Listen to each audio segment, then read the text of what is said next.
uma parte de mesa redonda, de discussão, chamar as pessoas experientes, de vários usuários, pesquisadores, profissionais, enfim. E à tarde nós vamos fazer oficinas para tirar um documento sobre violência e saúde do ponto. E esse documento, a recomendação do presidente, o presidente não manda, recomenda. E a diretoria também recomenda. A nossa recomendação é o seguinte: 8 páginas sobre violência e saúde, 2 de chororô, de diagnóstico, e 6 de o que fazer, de estratégia. Como a gente enfrenta isso? No duro da batata. Sessão primária, 2, 3 páginas, diagnóstico, avaliação, noção, que está faltando, financiamento, do pessoal, e a metade, mais da metade, estratégia. O que nós defendemos? Quanto de recurso? Que tipo de organização? Ou seja, então, essa contribuição vai para a Brascam, que além das mesas redondas, das palestras, da apresentação de trabalhos, vão ter oficinas de elaboração desse caderno. Nós vamos ter relatores, como tem as Conferências Nacionais de Saúde, vamos ter uma comissão de relatores que vão coordenar essas oficinas, produção coletiva. Não pode passar para 38 páginas. Na oficina, cada tema tem que continuar com a sua... Estou brincando, 8 páginas. Pode ser 5, pode ser 8,5. Mas então, enfim, a ideia da gente sair com um projeto para além dos trabalhadores de saúde, para além dos docentes, dos pesquisadores, que a gente procura uma linguagem de comunicação com a sociedade civil, de comunicação, usar os nossos conhecimentos científicos para esse diagnóstico. Austeridade mata, austericídio, a austeridade mata pessoas. Estão fazendo a saúde está fazendo a conta. A emenda constitucional do teto, a cada ano a gente faz a estimativa, quantas equipes de saúde da família vão fechar, quantos medicamentos vão fechar, quantas pessoas vão morrer de problemas evitáveis, se houver acesso adequado, se houver projeto terapêutico adequado, quantas vão morrer de bronquopneumonia, quantas vão morrer por falta de insulina, por vacina. Então essas contas que eles aprenderam a fazer isso na Europa de 2008 para cá, na Grécia, na Irlanda. Além disso, a gente quer criar propostas sintéticas que facilitem a nossa comunicação, o nosso convencimento, o nosso diálogo, a nossa integração com classes sociais, com movimentos de identidade, movimento feminista, movimento negro, movimento de jovens, movimento pelo transporte público, movimentos sindicais, corporativos, movimento de bairro, defesa da população, que a gente consiga, óbvio que não é esse projeto nosso, é mais nós não pretendemos ser a Assembleia Constituinte do Brasil, não tem nem a Assembleia Geral dos Estados, mas a ideia de sair dessa resistência para a criação, para a luta, compondo, preservando as diferenças, preservando as identidades, e fazendo referência a essa heterogeneidade do movimento social que defende a vida, que defende os direitos humanos, que defende a democracia, que defende a justiça social, radicalização da democracia, preservação e radicalização da democracia. Então, esse é um apelo que eu acho que serve do ponto de vista macro, mas para cada um de nós no cotidiano de cada dia. Manual de Sobrevivência em Tempos Sombrios é um livro da Hannah Arendt. Tem um livro traduzido que chama, acho que Homens e Mulheres em Tempos Sombrios. Recomendo para vocês.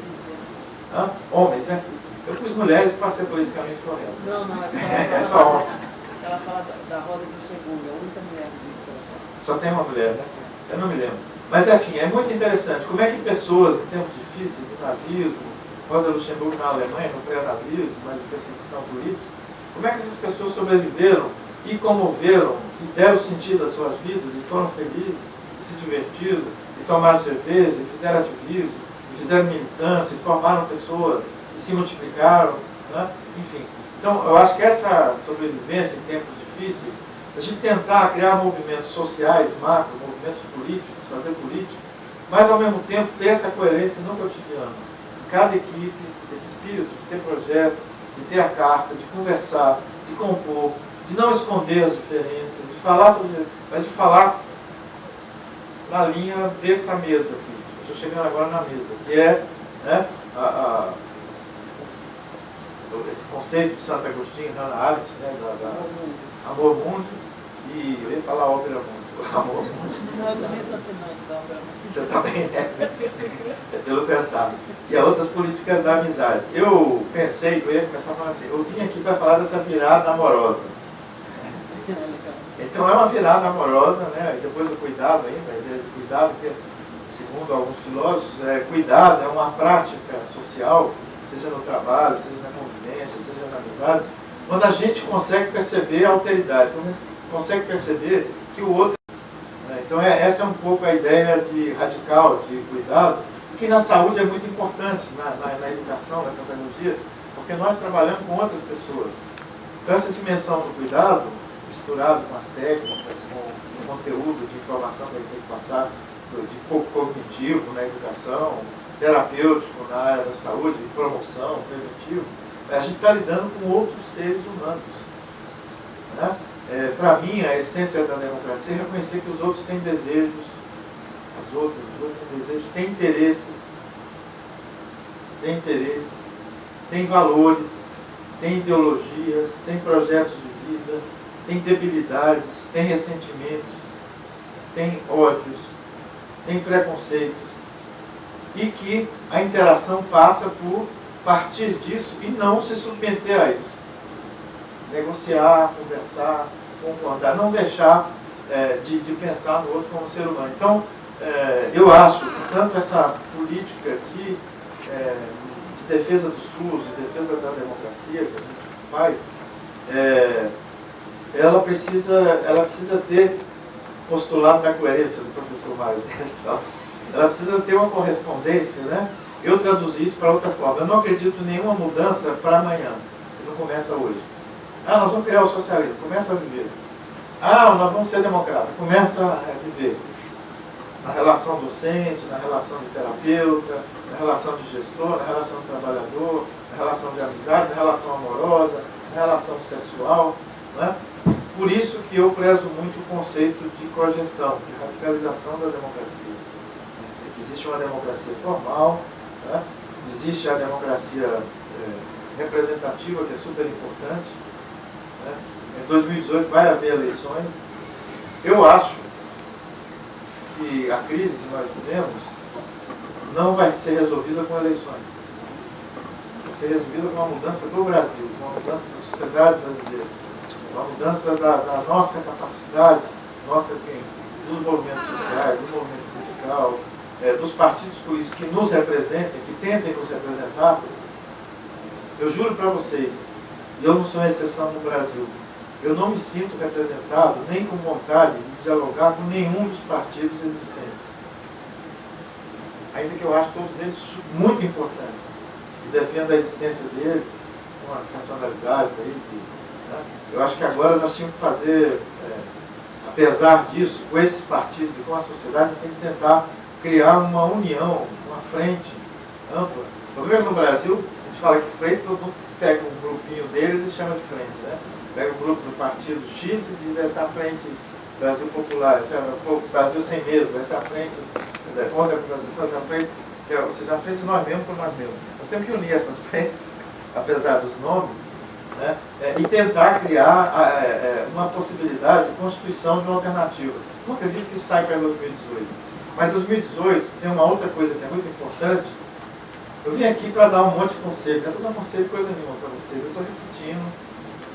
Se eu estiver passando a ideia de arrogância, eu estou compreendendo seus caminhos, é pura pose, professor universitário, médico e goiano. Essa tríplice potencialização, não, quádrupla, porque eu sou goiano, homem, fiz medicina, virei professor universitário e cientista. Quíntupla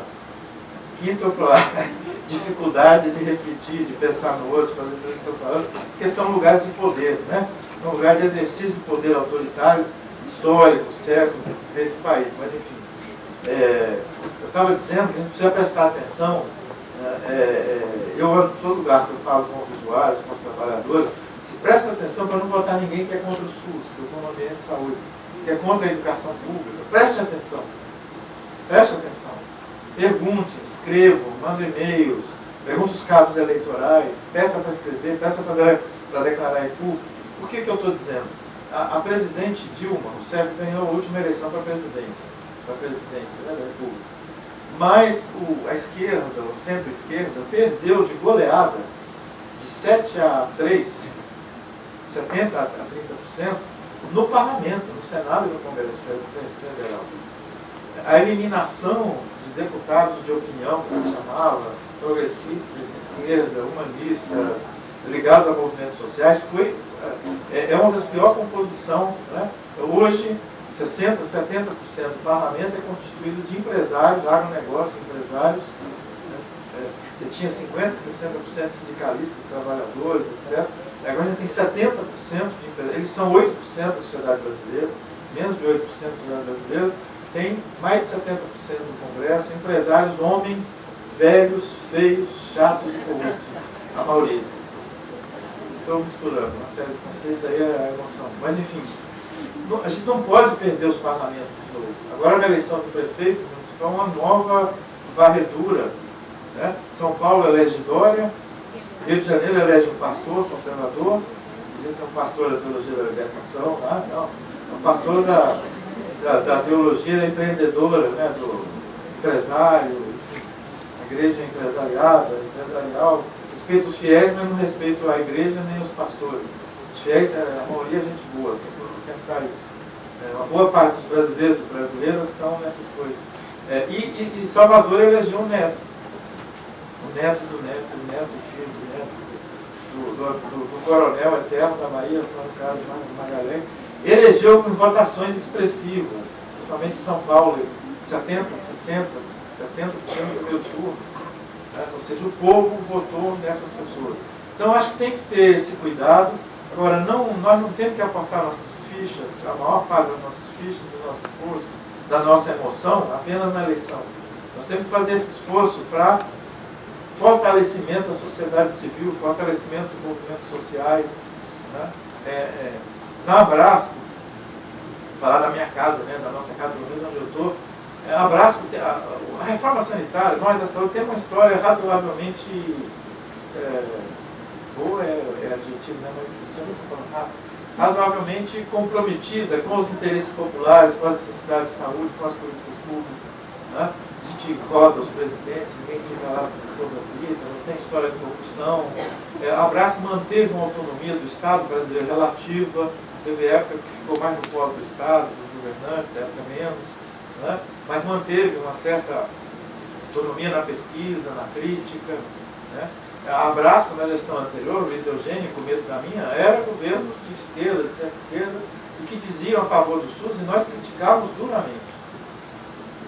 Pelo subfinanciamento, pelos presidentes Lula, depois Dilma, Fernando Henrique Lula e Dilma, vetarem aumento do financiamento, que nós conseguimos, vários com milhões de assinaturas, com maioria na Câmara, eventual, o governo federal vetava esses três, né? Apesar de serem social-democratas, trabalhistas, petistas, sei lá o quê, enfim.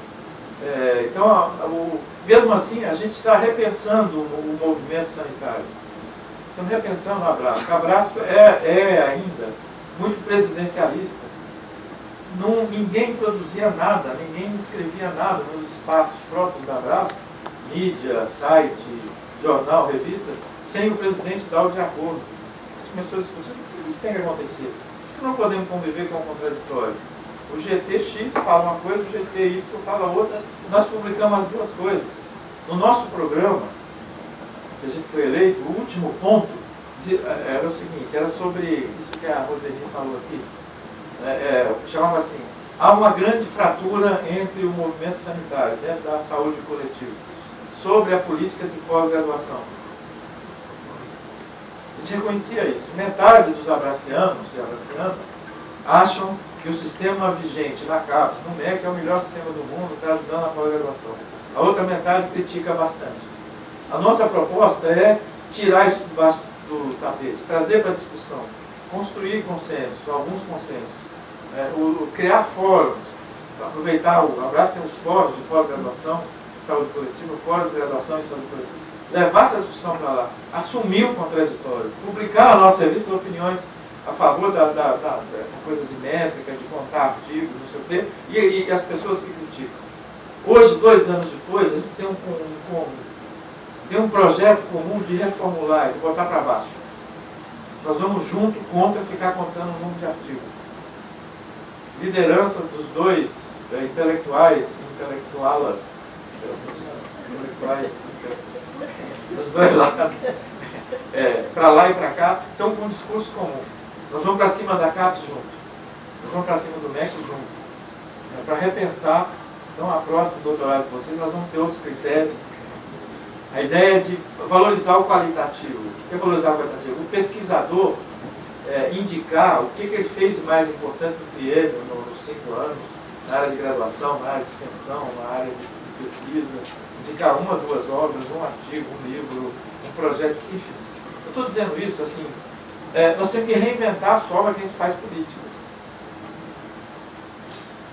Tá? Eu tinha um esquema aqui, estou fazendo totalmente diferente. Espero que...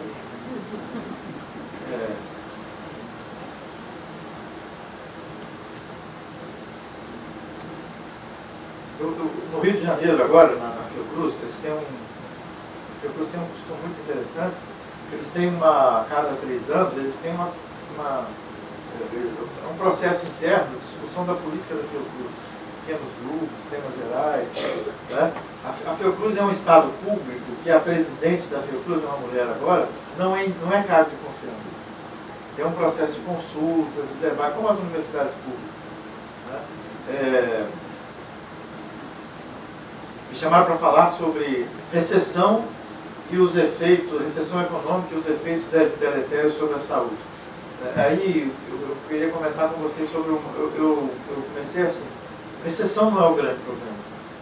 Se a gente retomar o crescimento, ele vai ser retomado na mesma matriz econômica que a gente veio até agora, de preservação e reprodução da desigualdade, nós não vamos avançar. E isso só vai acontecer se a gente criar forças sociais capazes de chegar a isso. Né? Ou seja, a primeira tese, a 15ª, né, tese que eu estou conversando com vocês é o seguinte: nós não vamos conseguir defender o SUS se a gente não mudar o Brasil. Nós não vamos conseguir defender o SUS se a gente não defender outra política econômica, se a gente não radicalizar a democratização. Não vai ter SUS sem universidade pública, não vai ter universidade pública sem SUS, não vai ter SUS sem ensino médio e fundamental. Né? Então nós temos que repensar isso. O Brasil, eu anotei aqui uma coisa, eu tenho que fazer um editorial para a revista Interface sobre o SUS, crítico do SUS. Então eu estou antecipando algumas coisas para vocês. Algum tempo atrás, eu pensei uma frase e falei em público, depois parei de falar, agora estou retomando. Que o SUS é melhor e mais generoso que o Brasil. Generoso é porque nós estamos aqui no amor mundi, né? O Humaniza SUS antecipou esse discurso de vocês, né? Hoje nós estávamos falando no almoço, né? Sobre o Humaniza SUS, com a Altair, e as pessoas cadete estavam dizendo que está difícil levar as diretrizes do Humaniza SUS para as equipes. Está tão áspero, está tão difícil trabalhar no SUS, trabalhar na universidade, trabalhar no Brasil, está tão difícil trabalhar na UERJ, está tão difícil enfrentar essa coisa da CAPES, os cortes, etc., né, que a gente vai lá levar uma mensagem de se preocupar com os alunos. A nossa vida dos professores não tem sentido com os alunos. E só tem sentido se a gente beneficiar a sociedade. Nossa, se a gente pesquisar só para a indústria farmacêutica, não tem sentido política de ciência e tecnologia pública. Nós temos que pesquisar a necessidade de saúde, desenvolver as tecnologias. Né? O SUS só tem sentido se a gente atender as necessidades. Nós temos que pensar no usuário o tempo todo. Nós temos que ter o cuidado com o usuário, nós temos que pensar no outro como sujeito. Quando a gente tem um grau de agressão bastante... essa frase é paradoxal que eu estou falando. O Brasil o SUS é melhor e mais generoso que o Brasil, e foi o Brasil que criou o SUS, como nós que criamos o SUS. Né? O SUS foi criado na vigência já de políticas conservadoras econômicas, né? De políticas conservadoras étnicas, de políticas conservadoras fundiárias, de políticas conservadoras de saneamento básico. O SUS foi criado contra a maré. E a gente avançou muito. Ou seja, o SUS tem um grau, vou usar um termo da psicologia que eu não gosto. Vocês também devem gostar. O SUS tem uma resiliência muito grande. Você não gosta também, não? Eu também não. Mas só para entender isso é rápido, tem uma capacidade de resistência, vamos traduzir para a nossa linguagem. É o SUS e o Aedes aegypti. Os conservadores falam, sabe por que a gente tem dengue, zika? Porque o Aedes aegypti é hiperresiliente. Fizeram terapia, vários tipos de terapia, ninguém mata os caras. Eles se adaptam em qualquer lugar. Ó. É a cidade degradada nossa. É a cidade degradada. Não tem bala de prata, não tem vacina, é a coleta de lixo, é resíduo sólido, é o saneamento básico.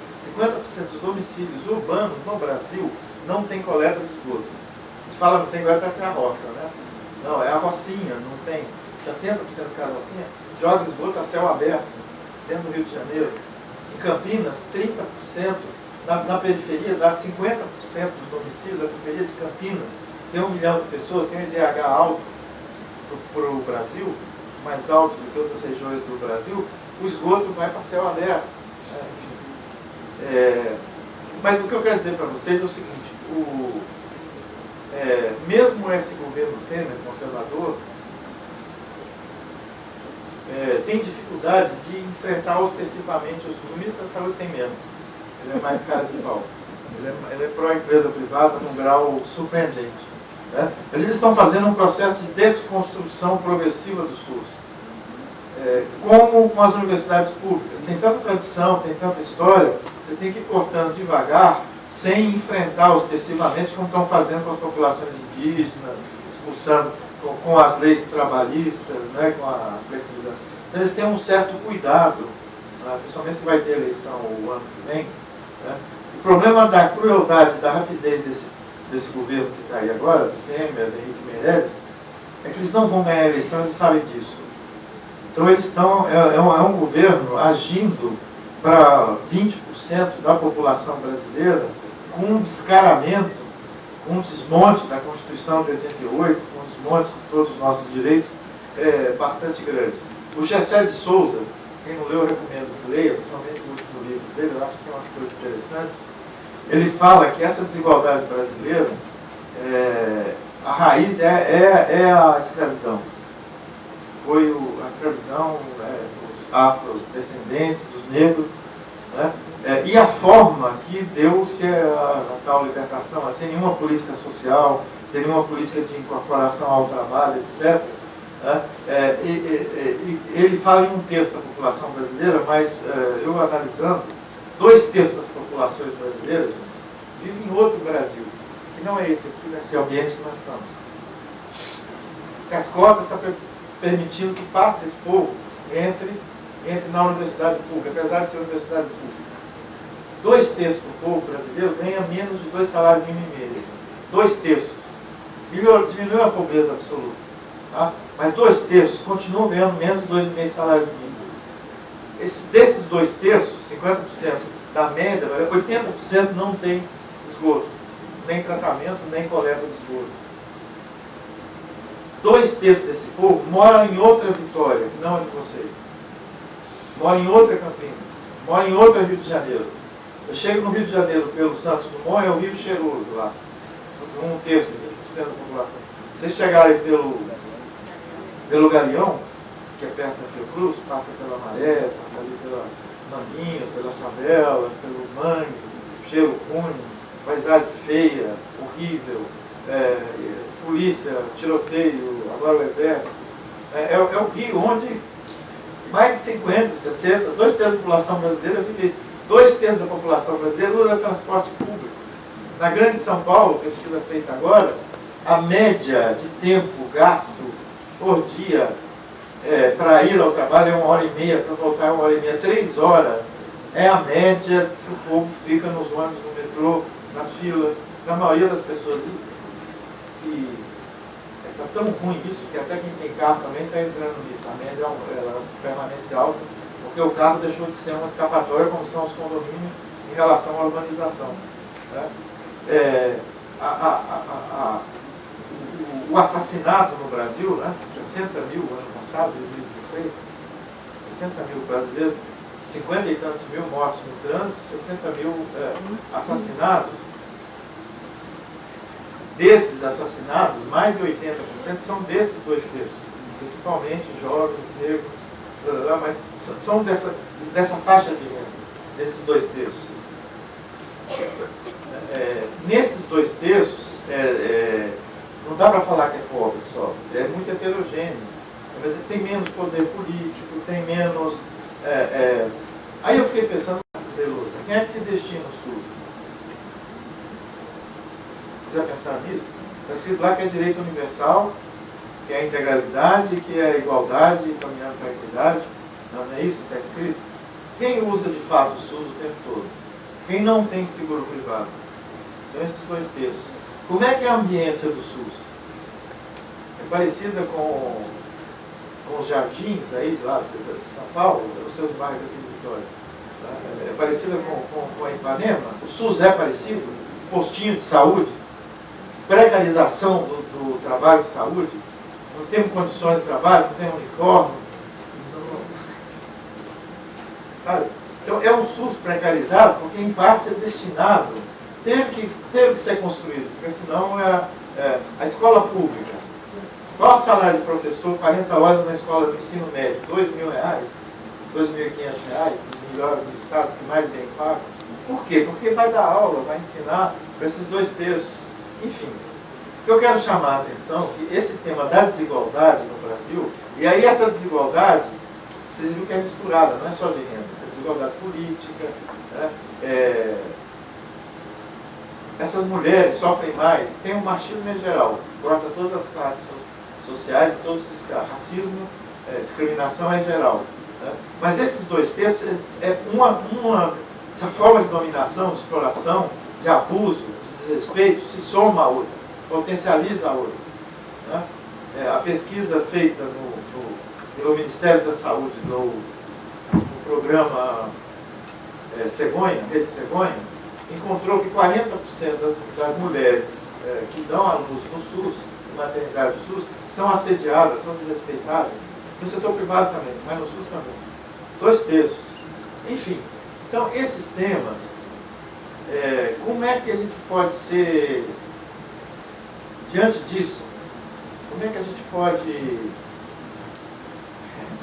repetindo com vocês, como é que a gente pode ser amor mundi? Pode. Pode e deve. Porque o mundo que nós vamos acenar é para poder convivermos numa sociedade, o Sérgio Arouca falava com um grau de civilidade grande. Ele usava os conceitos civilizatórios, não no sentido etnocêntrico, antigo, mas no sentido da expansão de direitos universais. Hoje em dia a gente não fala mais isso, civilizatório, porque confunde as palavras, confundem, tem muitas palavras. Mas como é que a gente pode produzir um país de sociabilidade? Né? Esse tema da violência do Estado, a violência interna à sociedade, narcotráfico é a sociedade civil, com apoio do Estado. A polícia militar não é sociedade civil, é Estado, é servidor. O SUS nós somos Estado, mas a gente se articula muito com a sociedade civil. Enfim, então eu acho que a gente tem que... A defesa do SUS passa pela defesa de outro tipo de país. Aí, gente, eu vou falar mais 10 minutos, pode ser? Não, mais. Pode falar mais. Até 6 horas já vai.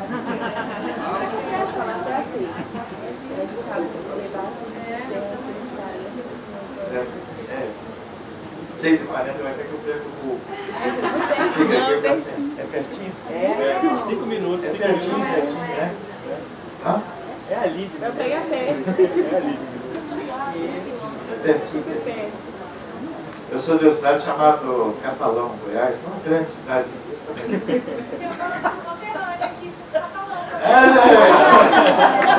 É uma metrópole, cultura. Nós somos influenciados pela Catalunha, estamos pensando em decretar a independência. Independência de Goiás. Aí de Goiás. O povo lá brinca assim, Uberlândia fica a 100 km da metrópole mais perto, né? Aí o povo fala assim, não, é 100 km, mas de avião é pertinho, pertinho, né? Chega bem perto. Mas chegando no SUS, assim, o projeto nosso específico da saúde, apesar da dificuldade de trabalhar no SUS, o movimento sanitário, o movimento de trabalho ainda é muito forte. A nossa resistência na estratégia de saúde da família, na atenção primária, na saúde mental. O povo da saúde mental continua batendo lata, gritando, defendendo, fazendo cogestão no cotidiano, né? Enfim, apesar de todo o conservadorismo que há na área da saúde, na área hospitalar, domínio do poder médico, setores da enfermagem também conservadores, enfim, o setor privado cresceu muito, né? Só 25% da população que usa, mas com grau de capitalização, de investimento, agora de globalização, né? Capital estrangeiro entrou, enfim. Mas, ou seja, nós temos um ator social que é muito poderoso. Eu acho que a gente tem que continuar esse trabalho interno que nós fazemos, seminários, discutir os conceitos, as categorias. Mas nós temos que fazer um esforço para comunicar com os usuários, na linguagem da saúde agora. Tem que fazer a inversão que o Fábio estava falando. Eu estou fazendo apoio para a comunidade. Usar estratégias de cogestão, de interação, de apoio, ou seja, respeitar a cultura da população, mas levar o que a gente acha, o modelo, o SUS, ouvir, mas também falar, criticar, também ser criticado, ou seja, toda essa dinâmica. Nós temos que trabalhar com a sociedade civil na medida do possível e do necessário. Sem preconceito.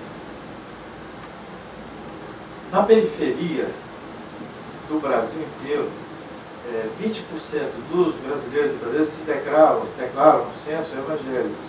Vários tipos de evangélicos. Né? Eu já levei umas 2 bordoadas por preconceito anti-evangélico de alunas da Faculdade de Medicina, lá tem cota faz 5 anos, tem prioridade para a escola pública, está com cara do Brasil, então se não mudar 5 anos, estou falando isso para todo lado. Eu falei em Wesley, que é emocionante. E aí, no primeiro ano, estou dando um curso lá tal, e aparece discutindo um caso com a família, no primeiro ano já. Né, aí tinha uma discussão seguinte, um senhor alegre, aposentado, líder comunitário, no bairro da periferia lá, no prontuário, no diagnóstico da saúde, não só médicos, dos agentes médicos, está lá, alcoólatra. Aposentado com 70 anos, alcoólatra.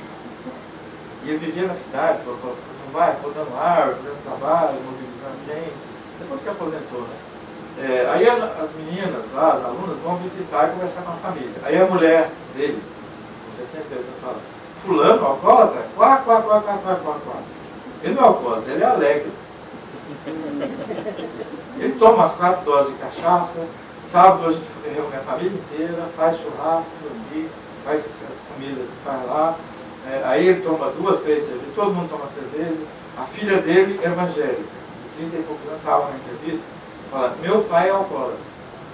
A mãe não é alcoólatra, blá blá blá blá. Diagnóstico médico, sanitário, alcoólatra. Aí eu falo, bom, mas a medicina é o imperialismo do sanitário. Não falei isso não, estou resumindo, tá? Vou falar de qual da mas enfim. Essa coisa da medicalização também pela saúde pública, pela promoção, coisa da agora, a filha é porque tem essa formação evangélica, é um aluno. Sentado do meu lado. Negro, falou para mim, eu sou evangélico, eu sou da congregação cristã do Brasil e não sou desse jeito. Não sou assim.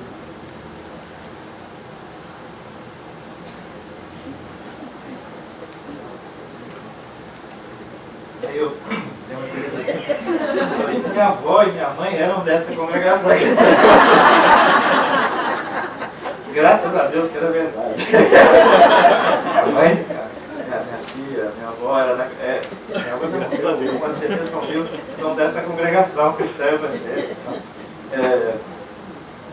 Aí eu falei assim, mas você me desculpa, eu acho que eu fui preconceituoso, de fato. Ela falou, não, é porque a maioria é assim, mas na minha família, a gente brigou, eu, minha irmã, minha prima, nas nossas festas tem cerveja. E bebe quem quiser. Eu falei pro meu pai cristão, eu falei, você não bebe, não beba você. Meus amigos bebem. Então, enfim, tem vida inteligente, não é uma palavra forte, reflexiva, nesses espaços que aparentemente é só fanatismo. Aí, como meus alunos lá, vamos fazer uma enquete no território, vamos perguntar para os evangélicos, só tinha evangélico, né, porque durante o dia que a gente está lá, quem é a favor do SUS? 88% das evangélicas desse bairro são a favor do SUS.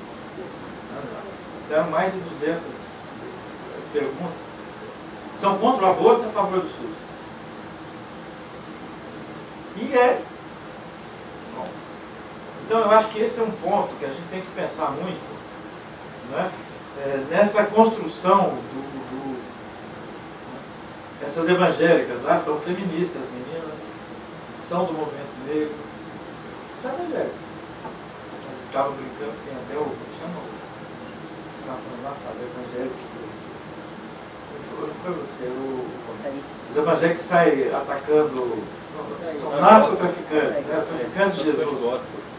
Traficantes de Jesus. Porque é um grupo de fanáticos que estão atacando os terreiros de Candomblé no Rio de Janeiro, não sei se vocês viram. São traficantes que se dizem evangélica, os pastores mais disseram, não tem nada a ver com a gente. O evangélico não vai atacar terreiro, não vai fazer isso e não é traficante. Enfim. Então, o que eu quero chamar a atenção é que a gente tem uma situação no Brasil muito difícil,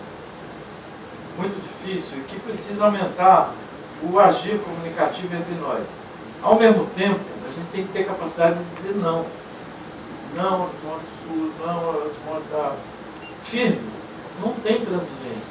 Por exemplo, eu falei isso no Rio, lá na discussão da recessão.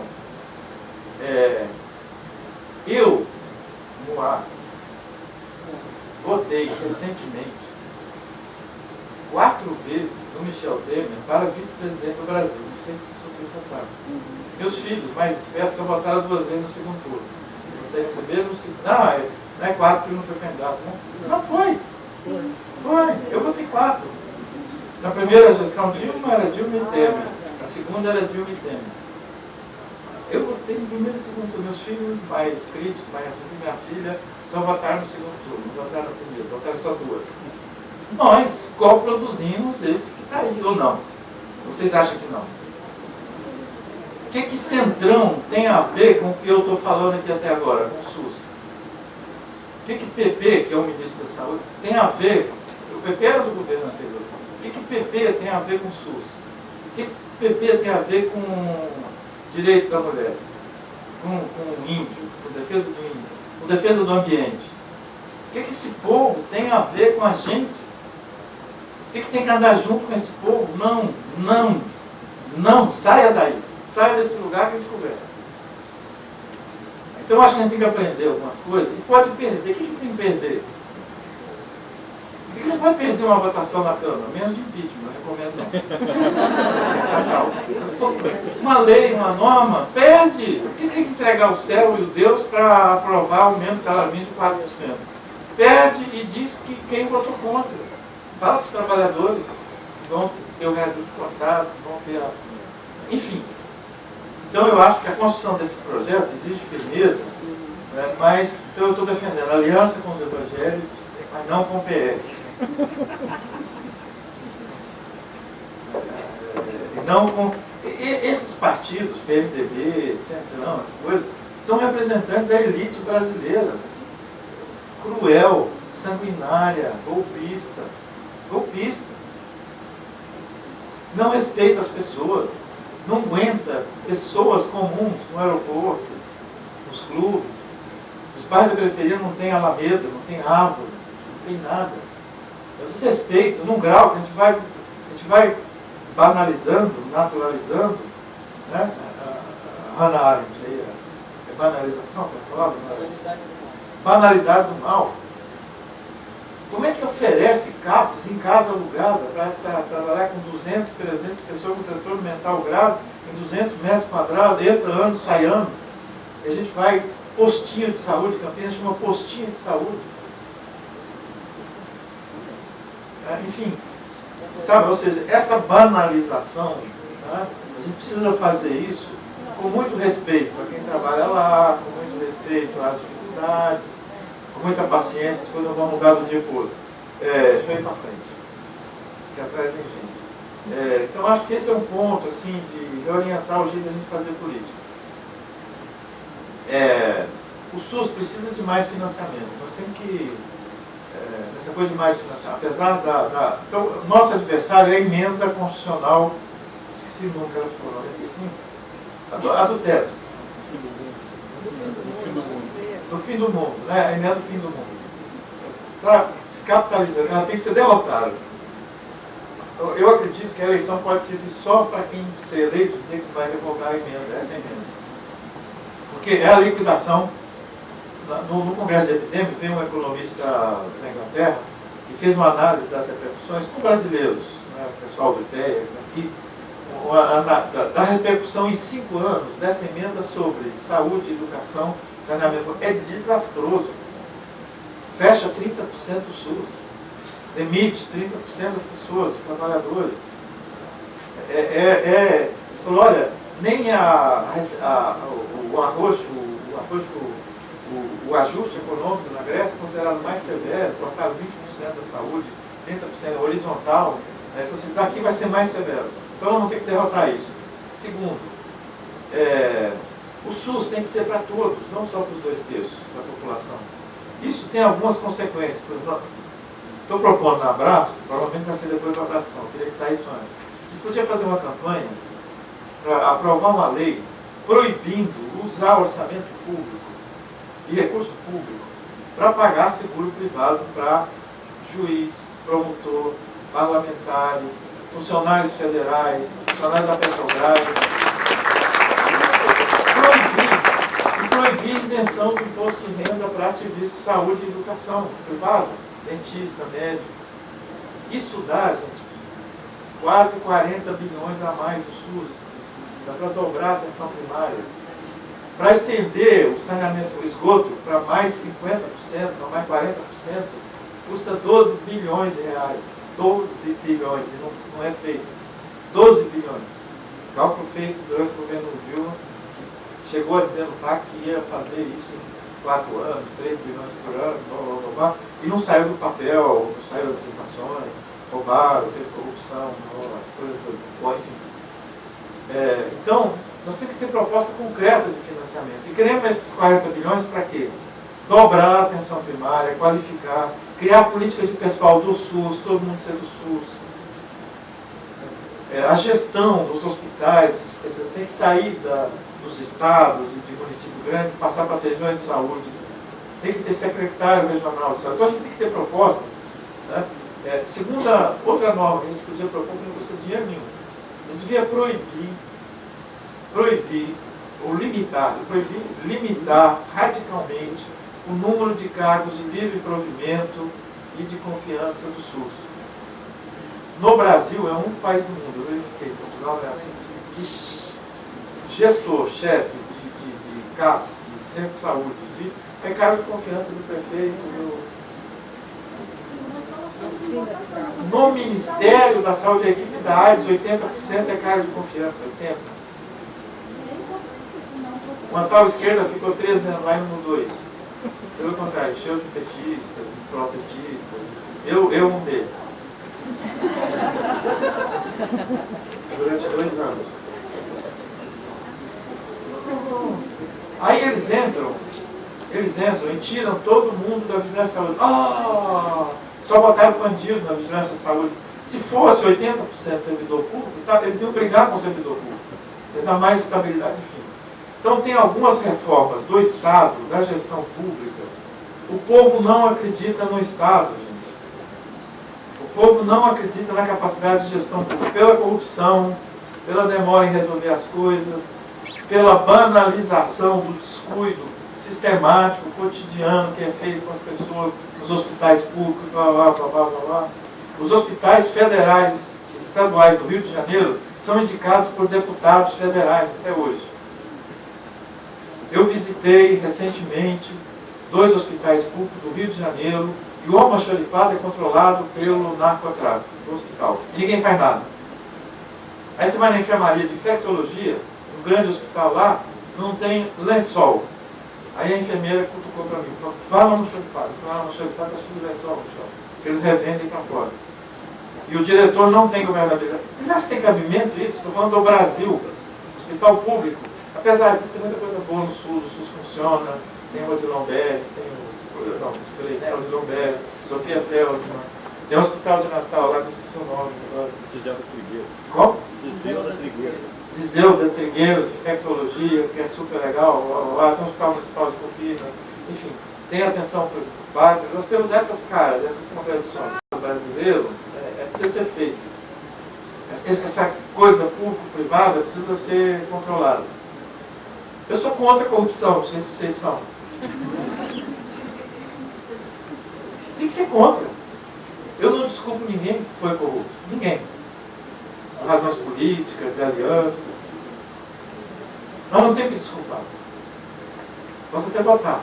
O Obama faz. E tem outros que a gente acaba votando. Então eu não faço isso. Mas essa cultura tem que mudar. Essa cultura de fazer lá é a cultura que faz com que o médico vai trabalhar na atenção primária, não cumpre horário, não esforça clinicamente para resolver o caso. É o mesmo espírito. É o mesmo.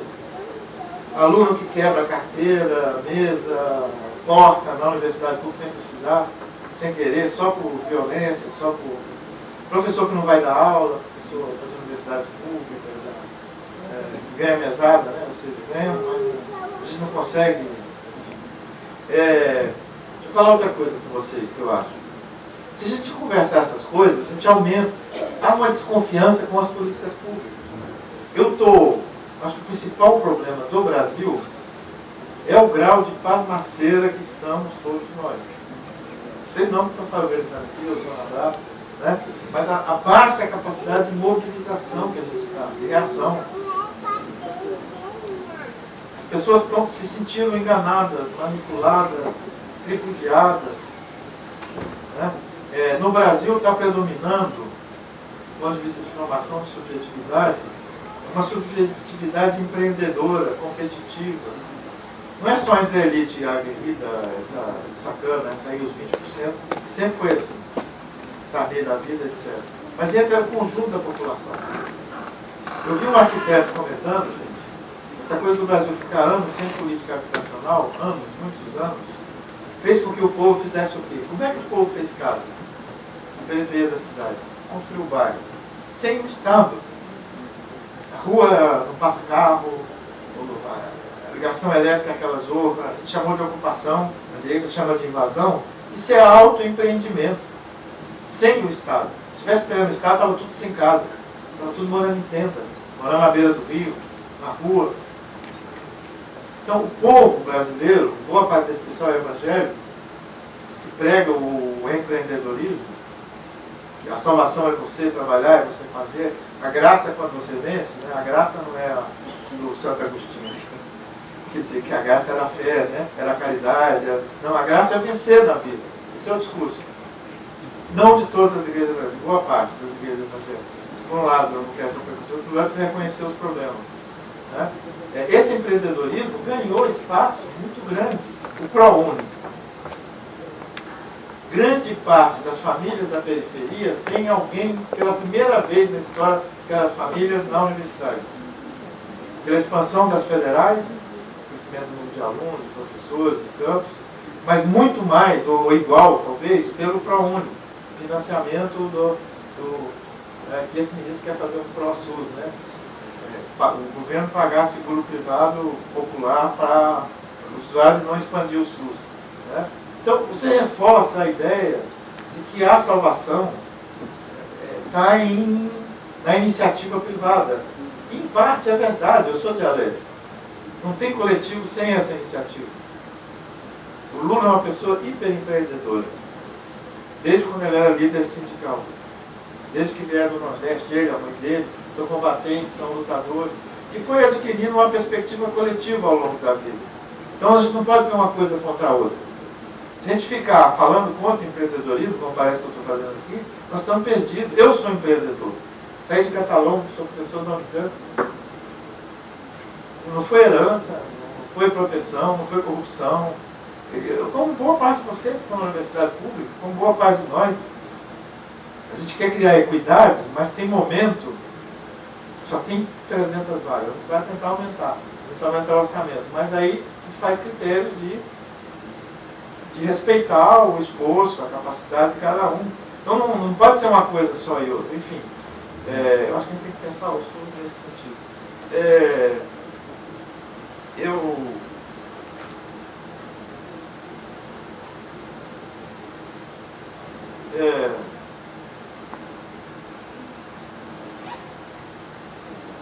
O SUS tem que depender, eu vou terminar, vou parar para ouvir vocês um pouco. O SUS tem que diminuir a dependência do Poder Executivo. Eu já falei negócio de cargo de confiança, mas em geral. Né? Em geral. A gente tem que ter carreira, porque grande parte da opressão que os trabalhadores estão passando é pela opressão dos prefeitos, dos secretários, das OS, das organizações sociais. A organização social tem que acabar. Se a gente criar uma carreira nacional do SUS, não precisa de OS mais. Concurso estadual, o município faz a gestão dos serviços que estão no município, a região na região, mas é todo mundo do SUS. Então você cria um fundo comum. Se a gente pegar o sistema português, o sistema espanhol, o sistema inglês, são os sistemas públicos que estão sobrevivendo, os inglês, etc., vocês vão ver que eles têm políticas pessoal diferente da CLT e diferente dos estatutários, voltada para a saúde, que cobra a responsabilidade sanitária dos profissionais. Presta conta, faz parte da cultura, prestar conta para os outros.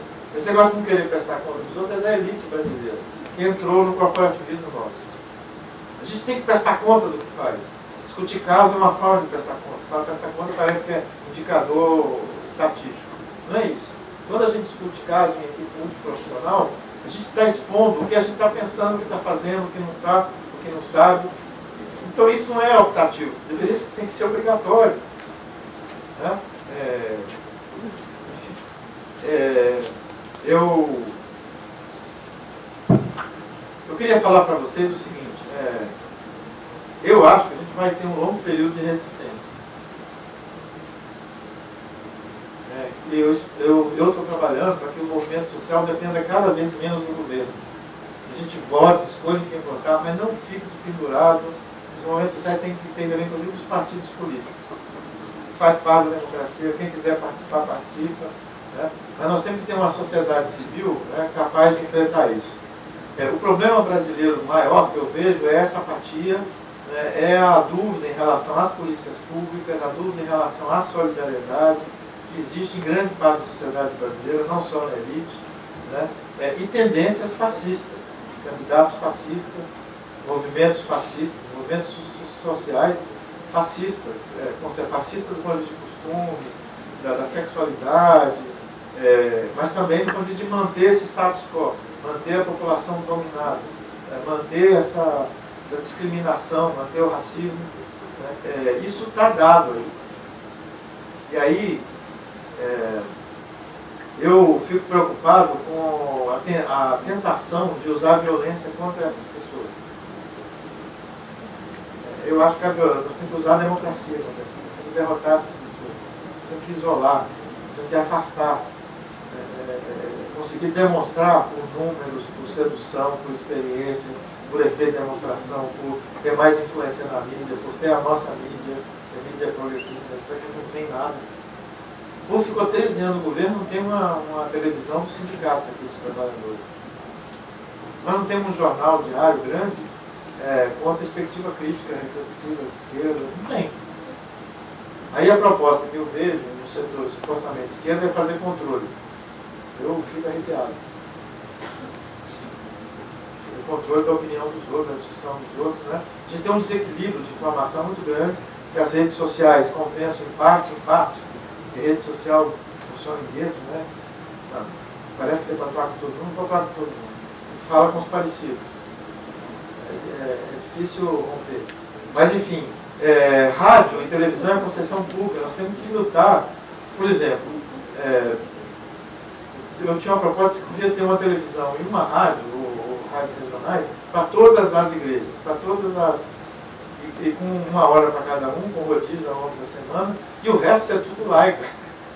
Uma dos movimentos sociais, uma da área de cultura, de artistas, não sei o quê. Não tem outros países. Essa é a democratizar a vida. Mas, enfim,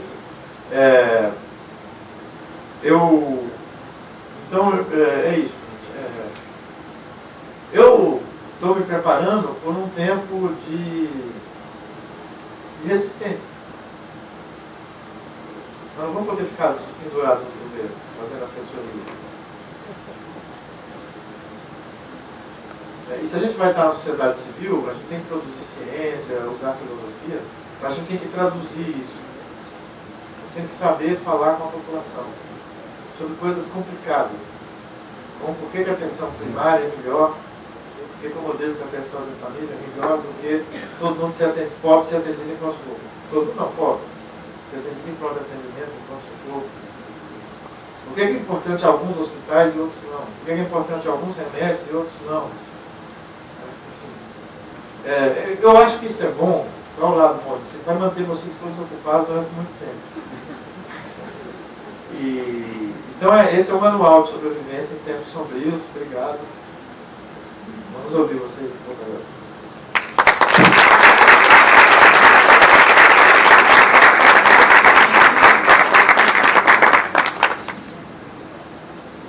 Nós vamos abrir agora as inscrições para o debate. Quem quiser fazer alguma contribuição, levantar alguma questão, pode levantar a mão que a gente vai